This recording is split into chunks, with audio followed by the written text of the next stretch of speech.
and I'm a producer and musician, and from Palestine.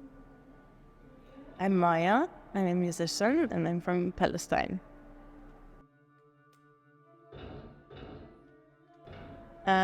So with this project, me and Sarouna have collaborated for a while in very different ways. But on this project, the collaboration was much more intertwined. And the way that this happened was that I sort of composed, and with my very poor skills of technology, I did what I can, and I recorded very simple sort of demonstrations. And then I took it to Sarouna. I was like, make your magic. And she does a lot of magic. Yes, she really is a magician. She's so good with what she does, but she's also very open to so many different styles of music, to whatever sort of weirdness I proposed. It wasn't necessarily her style, but it was definitely within like your sort of work. Yeah, Definitely. I feel like it wasn't that far off from, it felt very familiar, I would say, at the same time. It wasn't something completely foreign at all. And because also I know you and I've worked, with some projects with you, and yeah, it just felt like a very natural process to work on the album, honestly, with Maya, and to have a lot of conversations around it. It wasn't just like, here's my demos, produced, do your thing. It was, a much deeper also relationship between us, where we talked and we went back and forth and we listened to references and we asked ourselves questions and we tried a bunch of different things. It was a really long process, actually, working on this album. And in Sarouna's bedroom. In my bedroom, yes, a very tiny bedroom studio. And I do know that I just felt immediately that it was something very special when I first heard it, and I knew that I wanted to work on it immediately. Thank you, please. So yeah, it was a great process. I think it was in the beginning very acoustic, I would say. There were some electronic elements that Maya was trying to kind of show me what she wanted here and there. And why are you laughing? They were great demos. Yeah. And so yeah, so like putting in the electronic elements, and deciding how much or how little, what instruments we wanted, what instruments we didn't want, how they were supposed to sound. So all of these, really, like what we talk about a lot is texture. So it's really what came up in the conversation. So what sounds, not really what's the arrangement, what's the form. There was talk about that obviously, but it wasn't the main focus, really. It was like how the song feels, what it's supposed to smell like, feel like, kind of that, experience. Mm-hmm. And I think what helps a lot with the collaboration for me personally is that Sarouna plays the qanun, which is an instrument from the area. And it was always a struggle for me to sing the proper intonations for the Arabic scales, because I did not train in it. So it was always such a generous sort of way with working with Sarouna, where it was always so present that this is something that I am weak in, and she knows so deeply and so well because she studied this music so much. So it was also very much it was also very much intertwined to that level, Yeah, and so we are here, and this is our second concert in the tour, and it's going to continue until the middle of April. And tomorrow we're going to Paris, and then we come back to Italy again. And it's a pleasure, really, to be here. And at the same time, it's also very much sort of intentional and difficult. to sort of to take ourselves out of our context, out of home,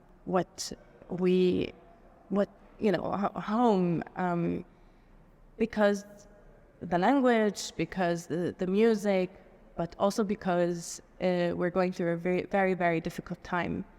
And so it is a challenge to be here, but it is very much also an intentional sort of being here with the concerts and with adding grief songs to the concert. Mm-hmm. It's very much related to the tradition. So what happens in Palestine and in the area is that Wahhabi Islam came to the area and is still sort of taking place. It's still in the process, really, of taking power. And so in the past 40 years or so, or maybe even less than 30 years or so, Wahhabism decided that it is haram, or it is not allowed for this genre of singing, specifically grief or wailing songs. So women are not allowed to wail or to sort of cause, how do you say it? Yeah, like, I don't know what this might be called, but like this act of sort of grieving and wailing. Yes, it's a physical sense of it. And so this tradition of songs is actually dying out, except in some Christian communities around Palestine in the north. And so thankfully, there were examples for me through the research, the very small research that I did, there were examples for me to listen to it sung. But mostly, I only had lyrics, or I only had recordings of women saying the lyrics and not being able to sing them. So it was very important for me to bring this sort of tradition onto my awareness, onto myself, my own sort of body, especially in this time.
there's so much around us. I mean, my grandma, my mom, they are singers. They are the ones who sing for us while putting us to sleep. This is the first introduction for me, at least. But then also this voice of the woman singing in general is such a present thing in our culture. It's usually maybe not public, less public now, and more private. But I mean, when you talk about Arab singers, you think about Kulthum and the presence that Kulthum had, the power that she had and still has with her voice, which is something that we really, I think, I mean, you grow up on that and you think, what power this is. And then there's also a variety of it. There's also Fairuz, who's very much, who's maybe a little bit culturally closer to us, the sound of her voice and the music and the scales.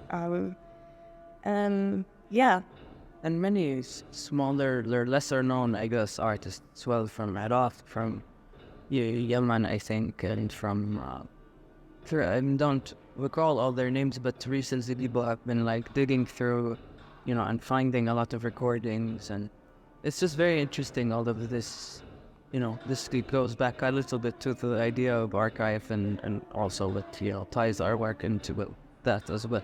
But kind of finding, and learning about these, not so mainstream artists, especially those who are women, and either their careers got cut short because, they couldn't make it, or because, they were not allowed to, or because, a variety of reasons. So it's very, cool to kind of, I did a little bit of research and nerded out on that for a few months. And it was really, really cool. Like, people I've never heard of, but it was very powerful, like, kind of, presences. Okay. We chose to sing, or to sort of have present the Greek songs in this tour because there's a lot of grief in Palestine over the genocide that's happening in Gaza and all the lives that are being lost.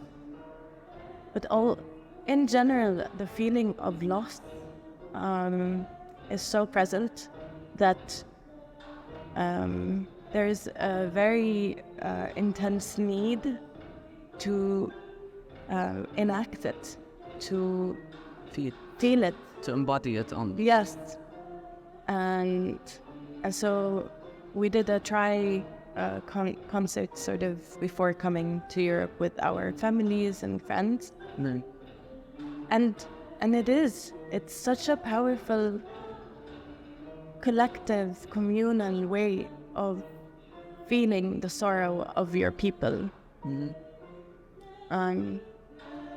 But yeah, I guess it's very important also to bring it wherever you go, because there's grief. I mean, there's, on a human level, there's grief. And disbelief. And to sit with these songs is actually a form of understanding, I think.